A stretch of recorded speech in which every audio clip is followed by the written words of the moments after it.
Welcome to Citrus TV Now. I'm Ben Bascuk, and here are today's top stories.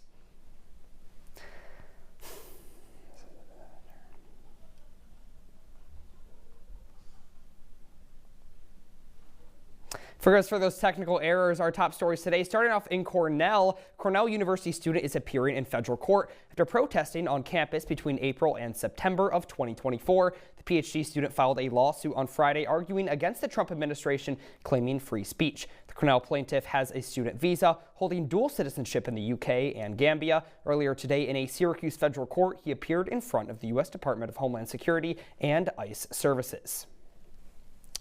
Turning to Micron, a dual-branded 162-room Marriott hotel is opening 4 miles from Clay Micron site.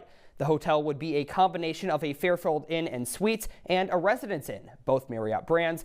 The Liverpool Lodging Ventures LLC has applied to the Onondaga Industrial Development Agency for over $2 million in tax breaks for the nearly $25 million project. The hotel would be built off Route 31 near Interstate 481. If approved, construction will take place in 18 months.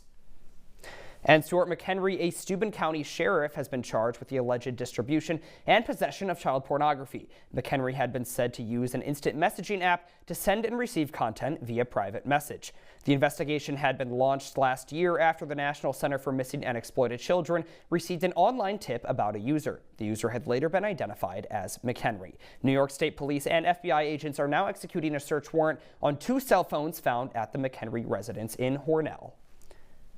The Oneida County Sheriff's Office has arrested a Lee man for sex crimes. Robert DiDomenico is facing a felony rape charge and misdemeanor for endangering the welfare of a child. Utica police investigators had been assigned to the case through the Child Advocacy Center. The Sheriff's Office says they determined DiDomenico subjected the victim to sexual contact last week. A search warrant has been conducted with evidence found of the allegations. Investigators found and arrested DiDomenico in Utica yesterday. After the break, updates on the civilian who passed away after being shot by an Oswego County sheriff. Stay with us. Here's your check.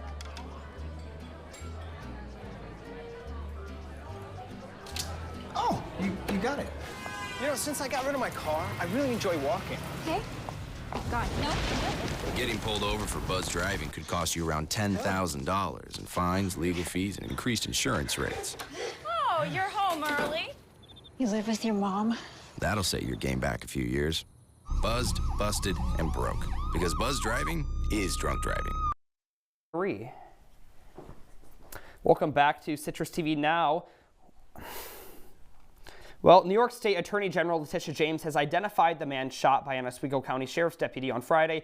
Deputies responded to a 911 call regarding a welfare check on Cook Road. Officials had been told to serve Miles Dignian with a restraining order. Dignian then swung a metal object at State Trooper's head. In response, the deputy fired their weapon at Dignian. He had been taken to the hospital and later pronounced dead. Soon after, a sign was displayed on a road near the shooting reading, "The cops just killed my son," end quote. The Attorney General's office is currently awaiting the matter. And loved ones continue to mourn the lives taken by David Huff.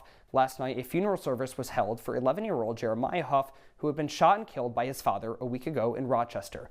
Many attendees of the service wore green, a color that has become a tribute to Jeremiah, who had a love for picking clover and passed on St. Patrick's Day.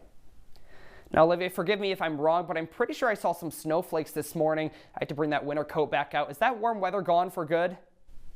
Hey there, Ben. So unfortunately, you are right. The weather has definitely been going down over the past couple days. If you look outside your window right now, it is 42 degrees, a bit cloudy right now, and that is going to be a theme that we're going to see throughout the next couple of days. It's also going to be about 14-mile-per-hour winds. That's what's really making it feel real cold out there, is the high winds that we've been seeing over the past couple of days. Luckily, though, the weather is not going to go down too much tonight. We're going to drop down to 39 degrees, and because that wind is going to slow down just a little bit, it's going to feel a little bit more like 33 degrees. So it's not too bad, even though it is still a little bit cold for this time of the spring area here in Syracuse. It's always a good idea to wear a light jacket if you're going outside. The walk's not going to be too bad. Over the next 3 days, we're going to see a little bit of an increase, but I'll have more on what you can expect over the rest of the week tonight on Live at 6.